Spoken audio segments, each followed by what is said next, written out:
Hello, people, and you're welcome to this episode of the Study Abroad Experience podcast. I will be your host, Danny Legend. Now, one of the messages that I always preach on my channel is that you can travel abroad on low budget. It is very, very possible.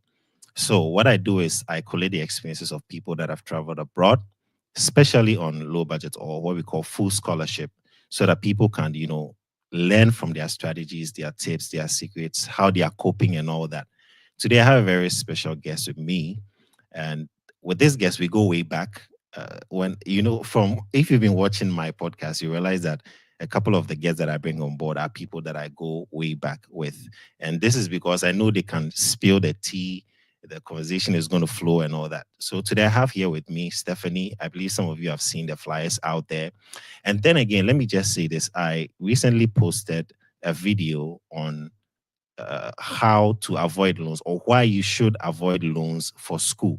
And this is the main reason why I started this channel so that people can know that they can travel abroad on low budget. So I'm going to bring Stephanie on board. If you are listening on YouTube, Facebook, TikTok, and then X, do well to drop a like on the video if you find anything insightful, and also drop your questions. And then I'm going to ask Stephanie, and then she's going to address all those questions if she can.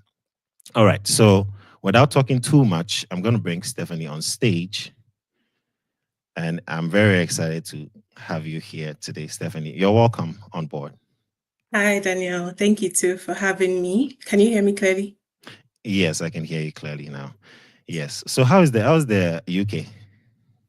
Oh, so far so good. It's been an interesting experience. I think now I can say that I'm settled fully. So yeah, it's been good so far. Oh wow. How long did it take you to settle in? So I came in latter part of September. Right. And we're in November. I think maybe by mid-October, I consider I had settled in quite well. So yeah. Oh, and that was fast. Yeah. I Yeah. think I adjusted pretty fast. Yeah, I did. Oh yeah. I think some people do. It boils down to life experiences and the kind of resources that you have available when you come. Yeah. Yeah. When was the last time we saw each other? Good question. Probably in graduation. Was it graduation? I think it would be graduation. Yeah. Ken Graduation. University. Yeah. And yes, Yeah. guys, we went to Ken University together, Kwame Nkrumah University of Science And in we're in the Ghana. same Yes. class and the same Yeah, church. same class, same church. Yeah. Yeah. So we really go way back. Yeah. I Yeah. think it was 2017 we graduated, right? And 2018 was 2017. national service. It's been long. Yeah, All it's right. been Yeah. So I see a couple of people have joined. Yeah. Thank you for joining. Yes. Good evening. It is after morning. It's still morning here. And I recently realized that we had fallen back by 1 hour on the 3rd of November. So when I scheduled this program, I scheduled it for 5 p.m. GMT, thinking that for me it will be 12.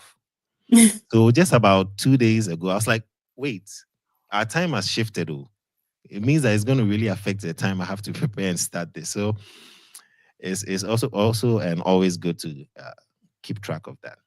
Mhm. So Mm. yes, Bernard, thank you for joining. I see you. Okay, so tell us, give us a background of your education, where you're coming from, high school, university, where you started, the courses you did, and all that. Okay. And just first of all, before I start, I also want to say thank you for creating this avenue, and being this body of knowledge that people can come to in terms of applying to schools. I think it's very helpful that we have people like you, pushing and helping people to start this journey, because I think it's very important if you have the resources available to you to start something like this. It can be overwhelming, it can be confusing. So when there's a reference That's true. point, it's always good to like come back. So thank you for starting this. I just wanted to say that before I go into the conversation. I started, let me just start from primary school. So I went to Christ the King School in Cantonment. And then from there, I Mhm. went to Wesley Girls High School in Cape Coast. I was in the Oh, arts and I class. went to MOBA. So MOBA Gehi. Okay, MOBA Gehi connection. I see where it's So coming from. Yeah. I did general arts.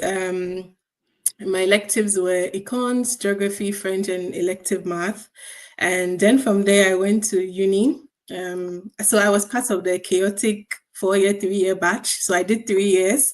And then from there, I went to Kwame Nkrumah University of Science and Technology, where I studied economics with Daniel and with a minor in geography. So there's actually a little backstory on that. Initially, when I went to KNUST, I actually wanted to do economics and political science, but we Oh, ran okay. a system where you go there with your WASI results, and then I don't know the formal designation of that person, but the person looks at basically what you did for your electives and asks you to choose a minor. So I went in there all Yeah. confident that I'm coming to do economics and politics, and then I got there, he's like, no, we are not giving you politics. You can only choose between geography and French. And I was like, what? Geography and French? You know, which were like A lot French, of people are trying to avoid French too, it was a no-brainer for French. So I just went straight for geography. And so that's how come I ended up doing geography. But originally I wanted to do political science and economics. So in tech, in third year, you drop your minor. So I dropped geography and then finished with economics, where by God's grace I graduated with first class, and then from there Woo! I went. And then from there, I went straight to becoming a teaching assistant in KNUST. So I did that for 1 year, and then from there to the job market. So yeah, essentially that has been my educational journey. And then now I am doing my master's and MPhil in public policy at the University of Cambridge. And in between that, I've done some professional courses. I'm still on one of my professional courses, which is the Chartered Management Accountant. So yeah, that has been my educational journey so far. Oh, but that's interesting. I never knew you were a TA. Yeah, That was after we left, right? So that was your national service. yeah. So I worked with Dr. Oh, wow. Boateng. May his soul rest in Oh, peace. okay. I never knew that. Wow, wow. So how did your inspiration start, from moving from Ghana to the UK? At what point did you decide that, what, it's time for me to go outside and study? Why not Ghana? Why not? There are so many courses in Ghana. Why didn't you choose that? Yeah, so really it wasn't like an aha moment for me. I've been in the workforce for about 5 years now, and during this time, the thing is, this application journey for me started a long time ago. When you're a teaching assistant, it's almost like the next step is to go to and do your master's and your PhD and come back and come and be a lecturer. So I've been applying to schools for a long time. But really, there were so many conditions. One was definitely funding. So Yeah. I hadn't really secured enough funding that like I was confident enough to leave. And so really, but in terms of why abroad, just to broaden my spectrum and just have that experience added to my CV, it was very important to me that, like I experienced another area or Another, another country, spectra. if you Yeah. may. Yes, just to, build on my experience. And that I gained more clarity as I worked more, and in terms of what I want to do, where I want to go. So those are some of the Right. things that inform my research. So as I was working, Mm, I think my base was getting narrower in terms of what do you want mm. to do? Where do you want to go? Where is the best place to even go to do that Yeah. kind of course? So it was all a mixture of all these things. Funding, gaining more clarity on what to do, where is the Mhm. best place to do it, and yeah, Yeah. basically those two Yeah, factors. because people feel like, oh, you know what, the economy had for Jackpa. So at the end of the day, you're asking yourself, okay, why do I also want to go? But I like the fact that you wanted to experience another world, because I have a personal philosophy, and I feel like everybody, at least one point in your life, should try and travel outside of Ghana, even if it's Africa, even if it's Rwanda, it's Nigeria. Like try and travel outside and see other parts of the world, see how things are done, try to understand their logic. And I realize you also went to Nigeria, right? Can you Yes, tell us so yeah, I about was that just about to, experience? yeah, I was just about Yeah. to share that. I think I've always been a curious person. Hmm. In terms of trying to do things in different places, to see how it is. back in tech, there were a lot of Nigerians. Like you almost would E- bump into Even in a Accra. Nigerian. Yeah. Yeah, there were a lot of Nigerian, and they were very different. Interestingly, not a bad different, but an interesting Yeah. different. They were very outspoken, very out there. And I mean, for us, we're more conservative and So very. Ghanaians, we don't like trouble. We always No, we be, don't like yeah. trouble. We don't like trouble at all. Yeah. So it was always interesting to me. And they would talk about their city and Lagos and how Lagos is very fast paced and, you can't Mhm. stay in Lagos. Yeah. And I'm Sharp, like, sharp. who can't stay in Lagos? Like, well, Yeah. Yeah. in Lagos. So it was really a lot of other things. And then I decided to apply for an internship in Lagos, Nigeria, which is KPMG. Right.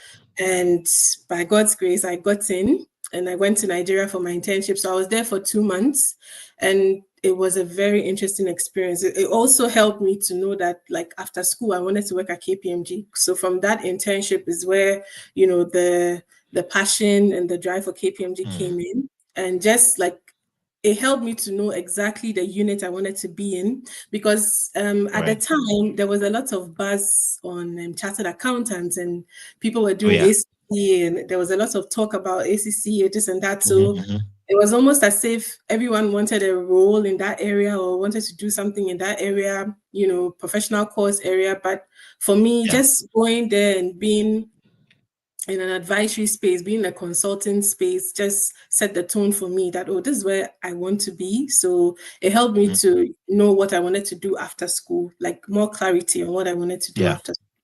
Yeah. That's true. So at KPMG, what were you doing? What is stuff that you're doing? Okay, so in KPMG, I was in advisory. So basically, Mhm. KPMG has three main areas of service. So audit, advisory, and tax. But I think our audit function is like the most popular. So Yeah, in yeah. Because when you hear advisory, KPMG, you're yeah. thinking of auditing. Yeah. Audits, yeah. But there's also advisory and then there's tax.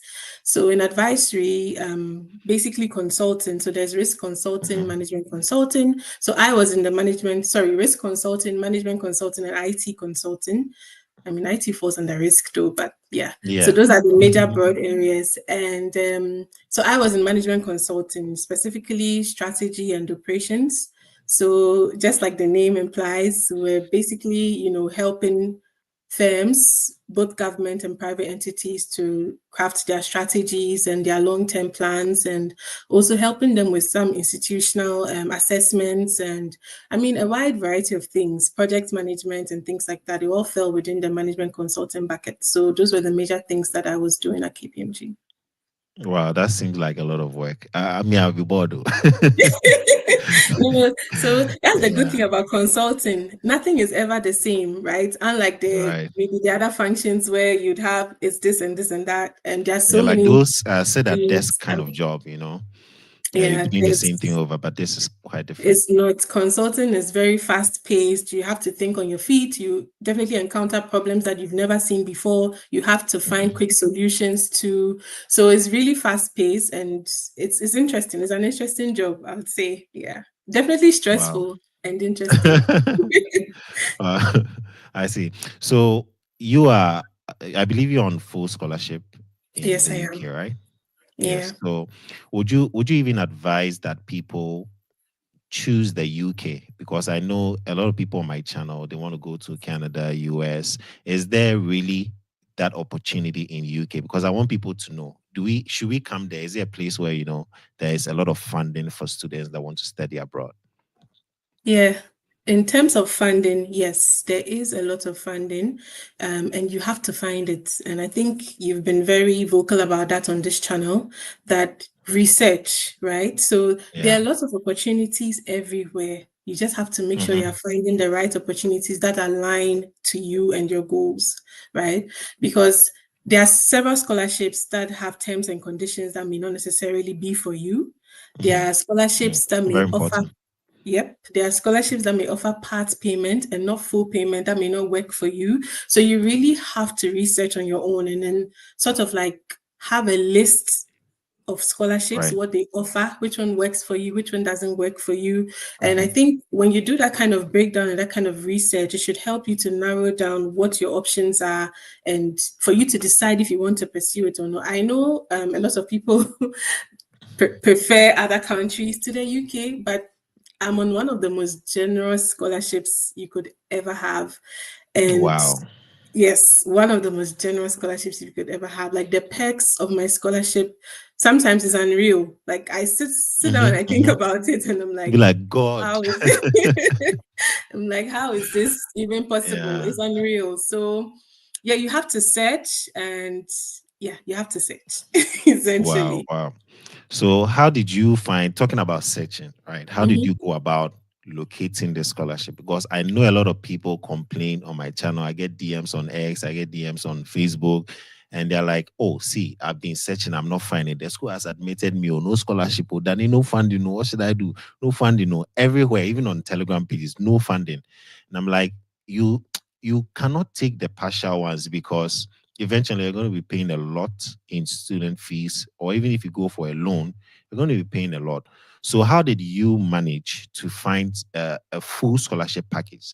That is not going to financially stress you out. Yeah. So basically speaking to people.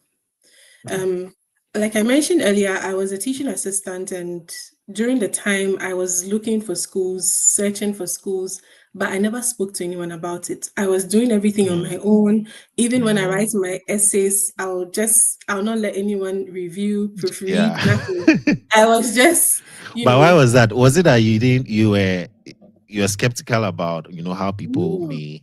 I was just very confident that this is a Oh, good okay. essay, is going to Oh, okay. go. It doesn't need And review. also the Yeah. notion that once you get a first class, you are going to get a scholarship. Like it's Yeah. almost Yeah.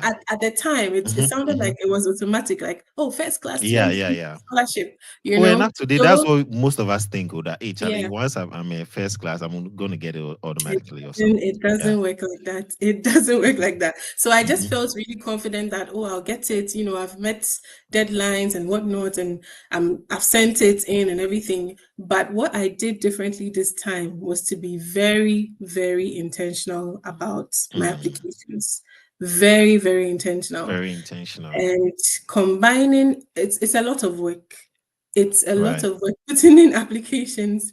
So originally I was even supposed to like have done some other schools, but I ended up not because it's Hmm. a lot of work. It involves you being intentional. So basically I spoke to a couple of people, here and there, asking around like, how have you done it? Because I've seen my Right. friends and even from our church and all, like you'd see a couple of people getting into schools, getting full scholarships. And it was just a conversation, like ask. And I'll always say ask. So I did ask, Yes. like, how Yeah. did you do it? How did you get in? And they're like, oh, make sure you're writing good essays, make sure you're turning out good essays. And that was the main theme that ran through. Make sure you're putting in good Hmm. essays, make sure you're putting in good essays. And so the key was to let and allow people to review my essays, to chime in and let me know that, oh, Mm. because from your perspective, you think that this is good, this is excellent, but when you bring that Yeah. other person's view in, that person is Hmm. able to provide you with, more depth to what you're writing. Yeah. Maybe you should frame this way. Maybe you should say this way. Maybe you should start with this. So that was Yeah. like the major turning point for me with regards to this particular application to Cambridge. Hmm. Just having that second person or third person, I gave it to a lot of people to look at. Yeah. So just that other Yes. person who would look at it and then just read through and tell you that, oh, I think this is, that was a turning point for me, I believe. So yeah, Yeah. just speaking to people. I think one time on the streets of Instagram, I saw a post that Hmm. said that you can decide not to tell anyone anything, and your enemies will not hear of it to destroy it. But also know that your helpers will also not here to help you.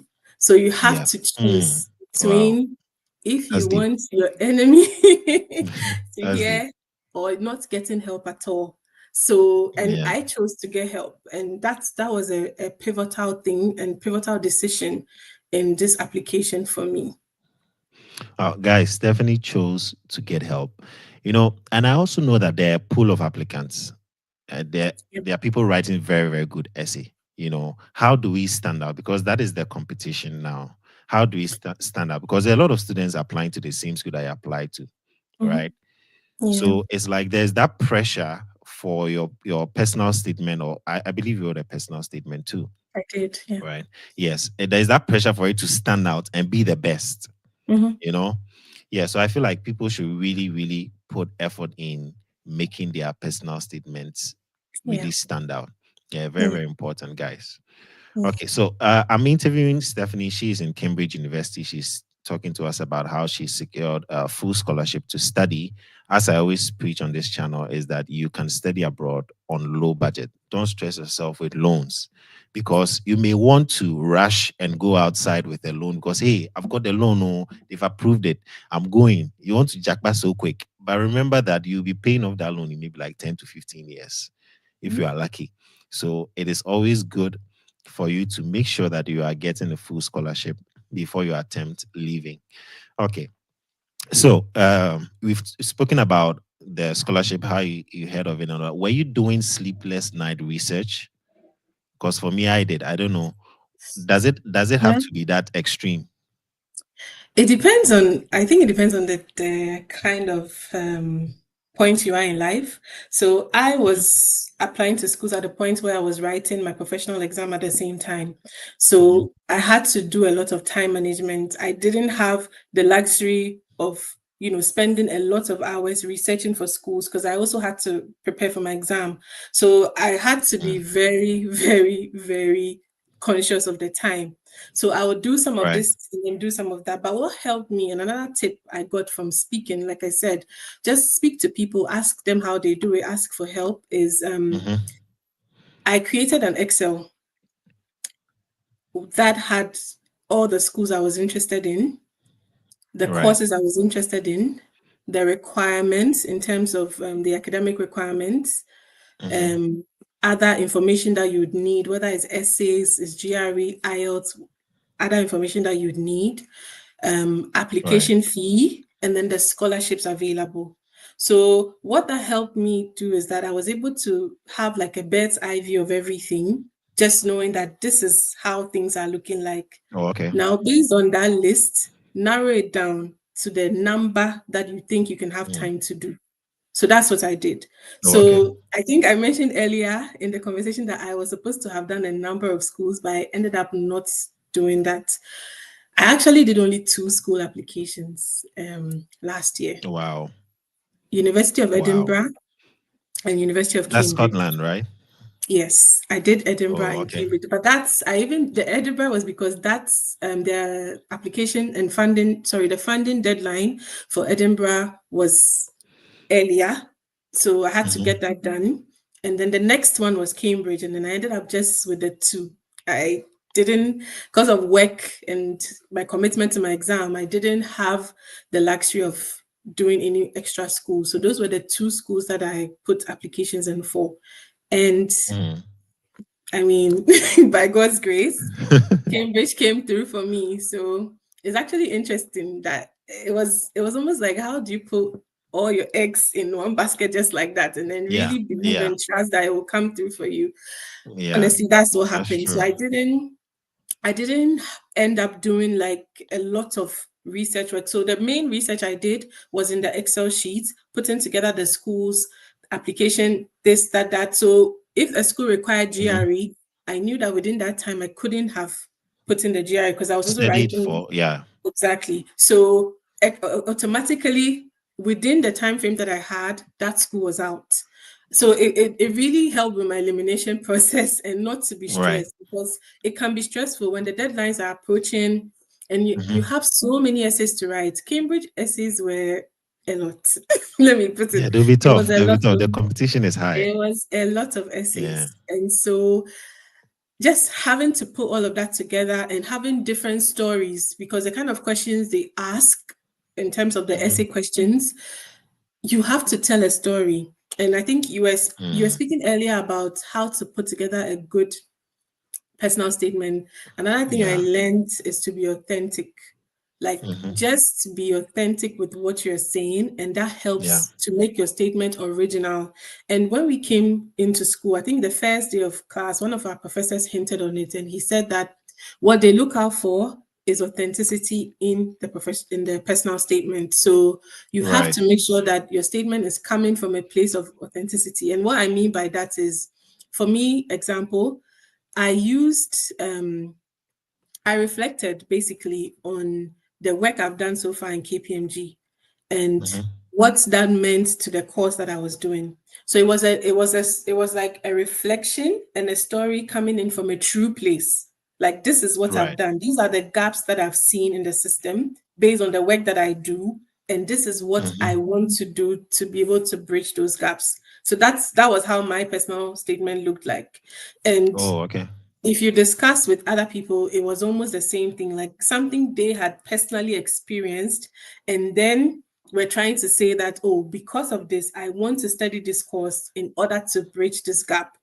And I think that was one key thing I did differently from the other Right. personal essays that I'd been writing. Because you know Mhm. how you are looking for scholarship. So the first thing is, I'm coming from a disadvantaged Yeah, I'm point. coming from a poor background, blah blah. I I'm cannot coming from afford a this and all family that. of Yeah, 100 yeah. people. I'm a The first one taking care of generation. everyone. Yeah. Exactly. Yes. So, like, Yeah. I moved away from, and that was feedback that I got. Like I said, ask for help. I moved away from that, the typical I'm coming from, because even with me now, Mm.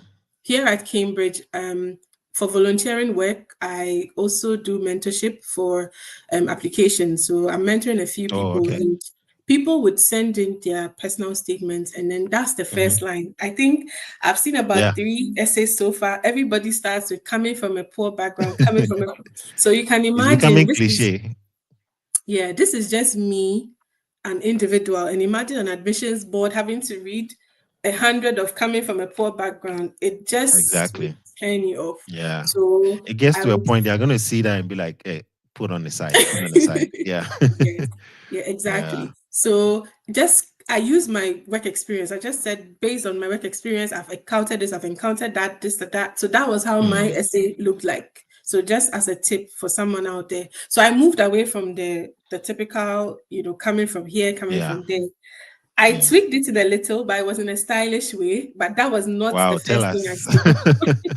I don't remember the details of it, but I did mention that, it would be good to have support to be able to study the Right. course, yeah. But That's good. So did you have to, yes, I know the GR, you didn't have time to write now. What about the IELTS and the TOEFL, the English language requirements, or did it have to be waived for you? so that's a really important question. So over here in Cambridge, when you're applying, you're not required to put in your English language test up front. I think for some courses you are, but for my course, I Right. wasn't required to. So I assumed that my English certificate, proficiency certificate from the university would suffice for English language. So I Right. uploaded it as part of my additional documents. However, when I got the offer, it was part of the conditions that I needed to fulfill is to take an English proficiency exam. And what that meant was that you're supposed to book and pass the exams based on the University of Cambridge criteria for pass, which may be Mm-hmm. different for different schools, right? Oh, So okay. it's something that, and just to share that people missed out on this opportunity, like to come here to school at Cambridge on Mastercard Foundation scholarship because of IELTS. So IELTS is like, I think anytime I get the opportunity to talk to somebody, as soon as you get your offer, start writing your IELTS. Do not Mm. wait and think that it's English. I speak English every day. How hard can it be? Yeah. It can be tough because there are certain scores that the university is expecting you to get, that if you don't get those scores, you've not met the condition. So it's extremely important that you start making preparation for IELTS once you get your offer, and that is listed as a condition for your offer. Some people didn't have to. So I think it also Mhm. depends on the dynamics. I have been out of school for more than 5 years. So I think for me, it Right. was a requirement to satisfy the English language condition. I think if you are probably fresh out of school, I think you may not necessarily be required to do this, but it depends. Sometimes the country you're coming from would also influence if you do have to write that test or not. So there are lots of dynamics. However, you would know if you're supposed to take an IELTS or a TOEFL test from your offer letter. So once you receive your offer letter, you should start making preparations towards that test. So it's very important, because once you don't meet that condition, there's no waiving of it. If you don't meet it, you don't meet it, and then you can't So take up you don't know it's being waived for you until you receive the offer letter, and then you Yes, know that. so until you receive the offer letter gives you the details of your conditions that you have to satisfy. So if it's part of the things that you're supposed to go through or send through before you take up your offer here, it will be listed there. So you'd see. So this is particularly for Cambridge. So you'd see it in your offer letter that you have to satisfy the condition of the English language test. So it's either IELTS academic or TOEFL. So whichever one it says that you are comfortable writing, then you take it up. So, and it's expensive.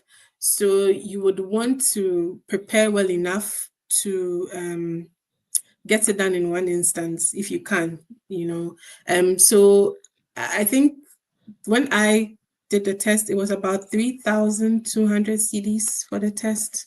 Okay. So by conversion in dollars, how much is it? Inflation is in now. No idea. No idea. Divided by 15 points or 16 now. Anyway. Yeah. So please do your own conversions. It's important that you get it. So, and also once you don't meet the score you're supposed to get, you have to take it again.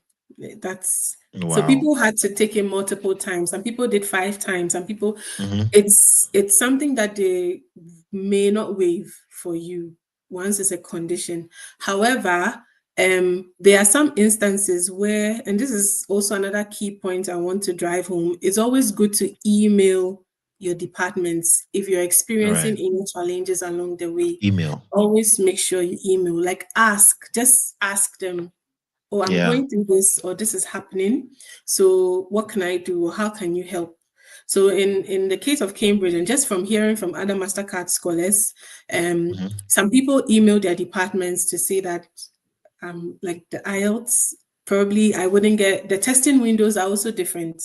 The British Council has their own testing window, so you have to choose a date within the testing window. So it's looking like I may not get a date within the testing window that will help me to meet the condition, etc., etc. So can you please help me? So what happened is that some departments would recommend you for the language testing center.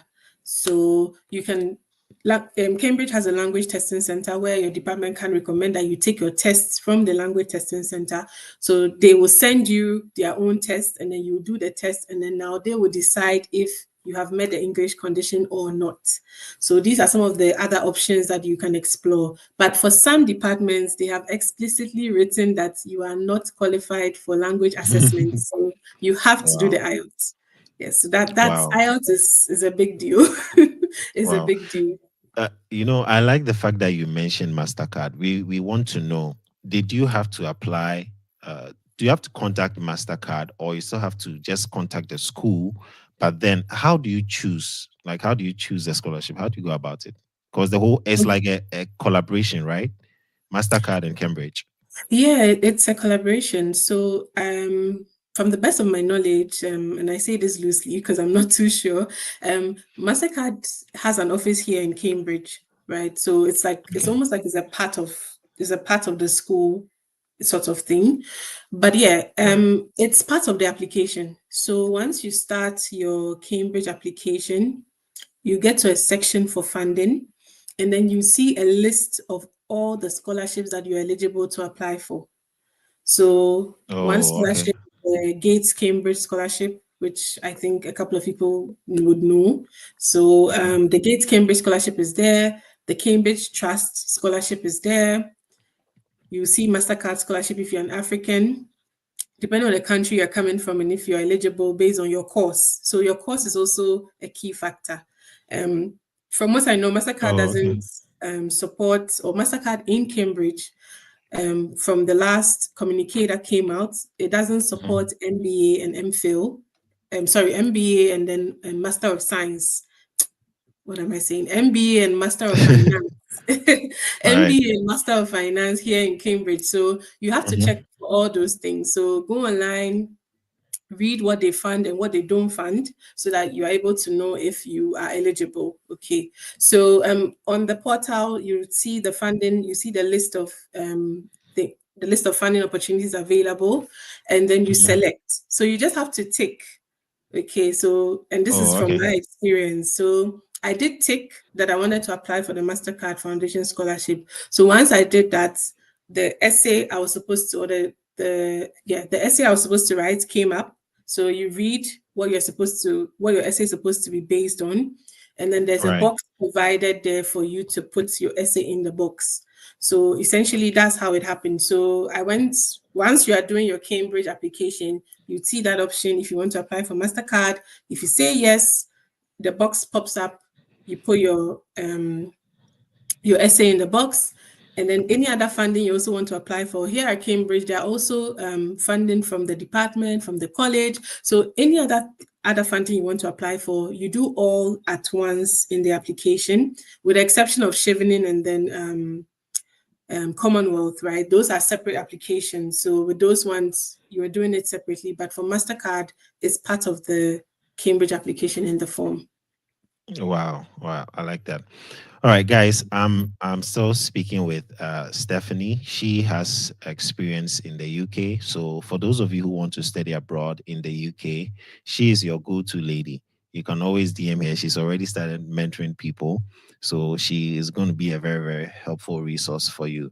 Now, at this point in time, I just want to share my screen and present to you the website of her school, and also the fact that we have Spotify, where you can always listen to audio podcasts of the sessions that we have here. So this session is going to be uploaded. You can see from here that I have the past sessions that I had with other guests all uploaded here. When you scroll down, you can see all the episodes. We have it in audio form. So maybe you are driving and you just want to listen. You can't watch, but you just want to listen. You can always come here. And then again, we have a website. And from this website, you can always go to the blog section. And the blog section, you're going to see, I'm even here to share this, but I've already made a post here. This is the New York University, State University of New York Graduate Assistantship for Full Scholarship. And then we have USA universities without GRE requirements, 10 Canadian universities that waive IELTS and TOEFL, how to write statement of purpose. I provided files, and also 10 USA fully funded scholarships and 14 application fee waivers. When you come to the files section, you can see that I have SOP profile build, your question guide, and also a statement of purpose sample. So all these things can really help you to have a very strong application. Now I'm going to bring back Stephanie. Can you let's take a look at your university website. All right, let's see how it looks like. Just give me a moment here. Okay, so this is the website, I believe. Is this the website? Am I at the right place? No, so I can still see your Spotify web page. Oh, then let me switch that. Sorry.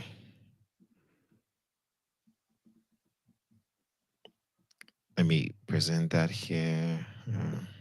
Okay. I think it was sharing a tab. Okay. Is this your school's website? Yeah, it is. Okay. So where do we find courses? Okay, I believe they are here, right? Postgraduate. Okay. So that the viewers can also know the kind of courses that they have in the school. And is the MasterCard scholarship, is it for all programs or for some specific programs? Yes, so it's based on the last communique that was shared. There's only 2 programs that they do not fund, which is an MBA at Cambridge and then the Master of Finance. Yes, but I think they are well open to all other programs. But definitely, you should check on the MasterCard website and confirm for yourself that this is what it is. But based on what I read, that's what it was. Right. Oh, okay. So, guys, you can visit this website, cam.ac.uk, and you have, I think, application fee waivers, eligible applicants. Mm-hmm. Do we have? Mm-mm. We are not So part. we don't have Ghana as part of No, we are not. application So fee waiver countries. another Okay. interesting thing, and this is also, let me just rehash on this, that it's important to take advantage of information sessions. Okay, so I know they can be a lot, but please register and then just go in and listen. I did this when I was applying, so I joined one of the Cambridge sessions for African Society sessions, and I registered and I joined in. And from that session, I learned a lot about the school and some of the advantages of taking or applying to the Mastercard Foundation Scholarship. So for me, when I was applying for my course and I ticked that I was applying to the Mastercard Foundation Scholarship, my application fee was automatically waived. So I Oh, okay. enjoyed the benefits of not paying application fee based on the fact that I applied to the Mastercard Foundation Scholarship. But this may not be the case for everybody, but it's good to like get into some of these sessions and ask questions and find out what the timelines are for these things. Is it before the funding deadline? Is it after the funding deadline? It's just good to do that level of research. So for me, once I got in one of the information sessions, I got wind of that, and that's exactly what I did. So I ended up not Yeah. paying an application fee for my Cambridge application. So you can also consider some of these things as well. That's good. So, guys, this is one tip. You are cutting down cost already. So, if you follow this strategy, you're going to cut down your cost. I just figured out that my projection of my website didn't pop up because I was sharing just a tab. So I'm going to share it again. Yeah, so this is the file section where you can have access to your statement of purpose sample, SOP question guides, and then the profile build. And I also explained that in one of my YouTube videos. The website is danielampa.com. And then at the blog section, we have blog posts that I've made, graduate assistantship for full scholarship, USA universities without GRE requirement, and Canadian universities waiving IELTS. You scroll down, you have a lot. Okay. So that's just about it. Um, at this point, if you have any questions, please leave them in the comment section, and then Stephanie is going to attend to those questions for you. We have done about 42 minutes. We have just about 18 minutes or less more to wrap up today's session. So, can you share your travel experience? Was it your first time in a flight? How did you prepare moving to a new country, packing things? Yeah. Give us the full gist. All right. So I've been fortunate, I guess. So yeah, this definitely Yeah. wasn't my first time. I've been to Nigeria. I've been to the UK before Mhm. as well. Some years ago. So it wasn't my first time. And like I said, my scholarship, that's the Mastercard Foundation Scholarship, is one of the most generous scholarships that you can have. So I'm going to share Uh, a few texts, but I'll just put a mhm. caveat that this can change for depending on the year. So for my year, Right. this is what I enjoyed. So Mastercard took care of the visa fees, Mhm. the health surcharge for the UK visa application. They also paid for our flights and then got Wow. a taxi to pick us up from the airport to our school. So my travel experience was very seamless. There was no stress. I didn't have to think about how to pay for this, how to pay for that.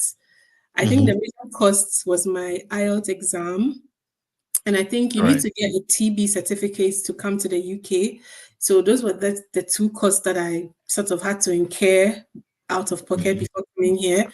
But really, the scholarship is really generous, and so my experience was really good. But I mean, coming here, I wish someone had told me not to bother bringing clothes from Ghana. It didn't work. I saw someone brought crab to the US. Did you see that video? It was trending. No, I didn't. Just So at the Homeland Security, the crabs just popped out. So, Yeah. let them know they Yeah. shouldn't take crab and fish. Right. Yeah, my clothes, it was so cold. When we got here, it was like raining every day. So, and as Mm, of now, we're moving towards winter, so it's getting colder. So you mostly can't wear the right. kind of clothes that you have from there. So if you can get more of cardigans and stuff like that, definitely do pack those things. And also food, because you need it. The food here is quite interesting. So yeah, definitely bring Mhm. food. Definitely bring food when you were coming. But my travel experience was very seamless. Thanks to my sponsor, it was quite seamless. Yeah. But do they have Ghanaian restaurants there? Do you miss Ghanaian food? So Cambridge is a very small town, if I should say. It's not as busy as London and all the other Birmingham and all the other places. So no, I haven't seen any Ghanaian restaurants so far. There's an African slash Jamaican shop. They don't really have Mhm. everything that you'd want. So I think I'm still exploring all these options. So maybe I'm yet to find another shop, but for now, it's not a lot of Ghanaian or African things that you see around here. Maybe you'll be the one to start. Yeah, I've Sometime in been the thinking future. about it, honestly. I've been thinking about it. So yeah. Yeah, that's good. Yeah, so I think Bernard he has a comment here. Can you dispel or clarify the saying that if you apply to both Cambridge and Oxford, you could lose both? Honestly, I can't give an answer to that. I know, okay, so one of my fellow Mastercard Foundation scholars, yeah, scholarship holders, did get Mhm. into both Cambridge and Oxford with full funding, and she had to choose one, and she chose Wow. Cambridge. Yes, so I think you can't get into both at the same time. I think it's possible. I think so. I mean, based on the experience, I think it's possible. I think it is. Yeah. Oh, okay. All right. Thank you. So, yes, you've spoken about travel experience. You have traveled before and all that. Now, tell us about the environment. How's the environment like? The accommodation, student life, social life? Because I know US is different. Everybody is mostly to themselves, unlike we had in Ghana. But how is the UK like? Okay, so maybe I should start off with accommodation. Yeah. Um, yeah, accommodation has been good to me. So in Cambridge, we ran a college system here. So when we say college in Cambridge, it's actually your accommodation. Where you live is your college. So unlike back at home in Ghana, where college is like the umbrella that all the departments sit under, here in Yeah. Cambridge, your college is where you live and your department is where you study. So our colleges are assigned to you, or yeah, the college will select you to their college, sort of thing. So once you get into a college, depending on the circumstances of that college, you're able to get the Mhm. accommodation that suits you. So also another tip when you're doing your Cambridge application, if you choose to select Cambridge, look at the perks of your college. So some colleges provide accommodation for family accommodation. So maybe if you have a family, you'd want them to come in much later along the line. You may want to get that kind of Mhm. accommodation. Some of them offer accommodation for only students who are 25 years and above. So depending on where, like the Right. kind of environment you may want to be in. So all those are sort of factors that you have to consider when choosing your college, and then hence your accommodation. So for me, my accommodation I think is one of the best I've seen so far, although it's quite pricey. So here at Cambridge, Yeah. you are charged per week for your accommodation. Mm. So then Wow. yeah, but your bill So rent is comes weekly. no, so your bill will come at the end of the month, but the rates that they are using is for the week. So Oh, you are okay, okay. charged, yeah, so you're charged maybe, example, maybe Yeah. £200 a week. So that's your charge. So for Like the I'll say month, this one is Airbnb. Oh. yeah. So for the month, you have to calculate how many weeks you've done, and then that will be your rent. So that's how the system is here. But I think overall, for my college, accommodation is really good. There's no stress. Everything is always clean. It's one of the most beautiful Right. places. So you may want to consider that for application. I think you mentioned social life. Mhm. So over here, uh, I don't know, but it's been an interesting, it's been an interesting social life, depending on Mhm. your course as well. So I think generally, if you don't make a conscious effort to have a social life, you most likely not have a social life over here. So Mm, it takes a that's lot true. of intentionality because you always That's have true. assignments, you always have coursework to get to, but you also have to Always make on sure the you're go. putting yourself out there. Yes. So Cambridge has a lot of things. You'll find something happening every single day in this school. We have what we call formals. So formals are like dinners that they go to, they speak Latin, you wear a gown. So these are all like Wow. Cambridge, yeah. So these are all like Cambridge experiences that everybody has to sort of experience before you leave. So it's like it contributes to like sort of like the social life here. So attending formals. So I've been to two formals or one. I think, oh no, I've done one. I've been to one formal. I've been to one formal here in my college. Um, I mean, there's also the African Society, which organizes a lot Mhm. of activities. So you Oh have to yeah, get we like involved. partying, yeah. Yeah, exactly. You have to get involved. There's also the Ghanaian Society. There's panting. I went panting. So panting is like you're in a boat and then you're like, Okay. going on the boats, whether pushing or whatever it is. It's just a long Is it stick. like So kayaking? But then UK you call it no, panting. Is it's not like kayaking. No, like it's this one. I don't even know how to describe it, but it was my first time as well. I was so scared, but it was a very good experience. So there are so many activities to do because we have a river in the school. So they do Oh, kayak, okay. but then they also do panting, they do boat rides and other things like that. So yeah, there are so many activities that actually happen all the time. So it's just a matter of you getting involved in some of those activities. That's what will make your social life interesting. So yeah, there are so many things happening. And I think the last one you mentioned was The student life, studying and all that. How yeah, is yeah, yeah. study balancing school and It's good. I think it's good I saved that for last because I have a lot to say. So it's been an interesting experience. It's been very different from what I'm used to in Ghana or coming from Ghana. In the right. sense that in Ghana we are used to writing exams. You have your book, you go and read the book, go and write the exam, you pass your exam, you're Yeah, gone. true. Yeah. Over here, for my course in particular, it's a lot of essays, which I am not used to because the Mm, assessment that I'm used to is exam. Write your answer, it's right. wrong, it's not wrong, that kind of Yeah. system. But over here, they are more interested in how you view things. So, what do you Mm, think about it? What are some of your ideas? What are the recommendations that you have? And it yeah. will Let's hear your surprise you. voice. Yeah. Let's hear your voice. It will surprise that everything is valid over here. Like, so far as you're able to support your argument and your points with facts and references and just make your points. And it's like very open-minded, very, very open-minded. But it's just the assessment that is new to me. And so I'm having to like work on my writing skills and sort of pick up because these are like 3,000 word essays, 10,000 word, 5,000 word essays, depending on what courses you're doing. And it's very different for me. So that has been like my major, major, major hurdle that I'm seeing, but then I'm working towards it.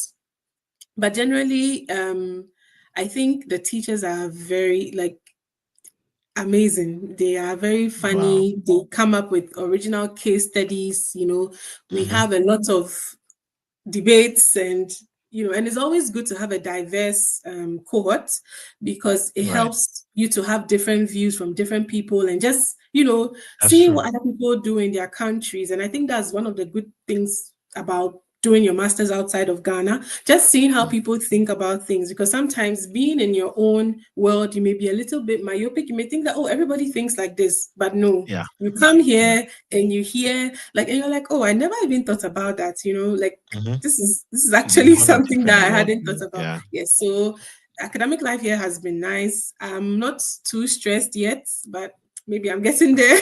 But yeah, it's You been just started the semester, so yeah, yeah. it's I think so far it's been good. It's been good. But how long is the program? So my program is for a year. Oh, okay. Oh, Yeah, okay. my Oh, program is then for a year. you'll be done very soon. Yes, I'll be Time done very flies soon. really, really fast. Hmm. Yeah. It's only Yeah, when we you are are almost preparing for exam, you're stressed and you feel like it's long, but then it's yeah, yeah. It's gonna, yeah. Oh, that's amazing. So, what is the student to faculty ratio? Honestly, I don't have the details on that, but we are a very small cohort, and from what I've seen, like running through other departments, depending on the course, and also I think one thing that the last time I was discussing with my course mates is it's the funds that will let people accept the offer, right? So maybe Oh, yeah. even the smaller cohorts may not necessarily have been originally planned as smaller cohort, but just that people didn't have the funds to come in. But generally, I think averagely 30 people in a class, averagely like Mm. 30 people in a Oh, okay. class. Yeah. Averagely, I've seen Oh, about okay. 30 people in the class running through. So in my class, for instance, I think we are 29. In other classes, probably 30 something, 35, 30 this, but yeah, I think we are generally smaller in number. Oh, okay. Okay. So, one thing I forgot to ask was can you give us an estimate of the financials that is contained in the scholarship? Is it 20,000 pounds, 30,000 pounds? Give us a range. Okay, Ballpark. so for my tuition, I think my tuition fee was almost £40,000, if I'm not mistaken. It could be more, but this is just an Right. estimate. I think my tuition was Right. almost 40,000. And then for living expenses, the school estimated about, I think, 15,000 or so for the year. For a year. Okay. Okay. Yes, so which includes your accommodation and then your other expenses. So in total, about 55,000. But I think my offer letter estimated about 60,000 pounds. So maybe I'm getting some of these numbers wrong. So about 60,000 pounds for the year, between 50 to 60,000. Let me put it that way. Oh, okay. So with the whole rent, does this the scholarship cater for that for you, or you would have to take it from your stipend and then pay it by yourself? Yeah, you have to take it from your stipend because everyone has what they require for accommodation. So, like I mentioned earlier, depending on the conditions and what you need, do you mind sharing a bathroom? If you don't mind sharing a bathroom, your accommodation expense is lower. If you mind and you want to have your own bathroom, it's higher. So the scholarship doesn't, the body doesn't get involved in all of that. You are Yeah. getting your stipend, and then you decide where you want to be and how much you want to spend on your accommodation. All right. Thank you so much. So, guys, I have been speaking for almost 1 hour with Stephanie. She's a student in Cambridge University, someone that I go way back with from uni days. We were in church, we were in school, we did a lot of stuff together. So she gave me that grace to bring her here on board to share her story on how she has traveled abroad on low budget. As I always say, that is my message, that you too can travel and study abroad on low budget so that you can avoid all that long route of having to take loans, student loans, and be in debt for the rest of your life, like for the next 10 to 20 years. It is possible to always travel abroad on very low budget. Application fee waivers, test waivers, all those things are going to cut down your costs. So I'm very, very excited that she agreed to come on board to share her story with us, and I do really appreciate her coming. Since we don't have any more questions coming, I'm just going to bring her back on board to share her final word of advice for students that want to study abroad. So, yeah, Stephanie, tell us, what is your final advice for people who aspire to come and study abroad? Yes, so essentially start now, start your research now. We are in November already. A lot of deadlines are coming up pretty much soon. So if you're thinking about getting into school next year, please do start now and be efficient with your time and the research and everything. Ask questions, reach out to people to review. I think LinkedIn is like a great place for that. If you are interested in a particular course, you may have questions, reach out to people who are doing the course, who have done the course, any school at all. This is not specific to Cambridge, this is just general advice. You can just reach out to anyone, ask them to, review your work for you, review the essays. Some things you may not understand, just reach out and ask questions. So that's one thing I would leave with you. And also, Another thing I want to touch on is on referees, right? You would be definitely asked to Very submit important. some referees. Yeah. So academic referees, an interesting group. You may want to start engaging them as early as possible. You have to start engaging them as early as possible and help them, okay? Remind them. Don't assume that because they have received a link, they're going to do it by the deadline. Always make sure you're sending reminders because it can affect your application, especially if they don't meet the deadlines. It can affect your application. So please do well to always make sure you're reminding your referees on the deadlines and then the dates and all that information. Please make sure you're giving it to them on hand. Call And them, then most email them, and all that. yeah. And then most importantly, you can do it. Don't think any school is too high for you. I think maybe some years ago, if someone had told me that I would be in Cambridge on a fully funded scholarship, I would have said the person is playing. But here I am. So please don't think any school is too high for you. You can do it. You can get in. And don't use any school as a measure. So for instance, if maybe a school that is not really rated high up there, probably did not give you admission, don't think that because this school didn't give me admission, automatically another school is not going to give me admission. I think like we have to debunk that. It's every school has its own parameters that they look at and things that they look at. So always go for the best, go for what you're truly interested in and what you truly want to study. And I believe that God will do the rest for you. So yeah, that will be God it. will do the rest for you. All right. Thanks, guys, for joining. I know that this was very, very insightful for you. And I know you're going to begin your study abroad journey on low budget right after this podcast. Please stop postponing. Oh, next week. Oh, I'll start next year. Oh, I'll start tomorrow. Tomorrow never comes. So please get to work and let us see you. And who knows, in the future, I'm also going to invite you to the podcast and say that, hey, I listened though when Stephanie was on board. She inspired me to come, and then we're all going to be happy. And Stephanie, thank you so much for your time. I know time is money in Abuche, so yeah. Thank you so too. much. Thank you once Really, really again for appreciate it. organizing this and for giving people the opportunity to ask questions and just get to learn from other people. I think it's a really good job that you're doing. Well done. Yeah, thank you. Yeah, what are friends for? All right, so guys, I'll see you in my next session. Have a good rest of your weekend. Bye. Bye. I believe you're enlightened by this podcast session. Don't forget to stay connected as I'll be bringing you more episode after episode. This is a Study Abroad experience. Then a legend here.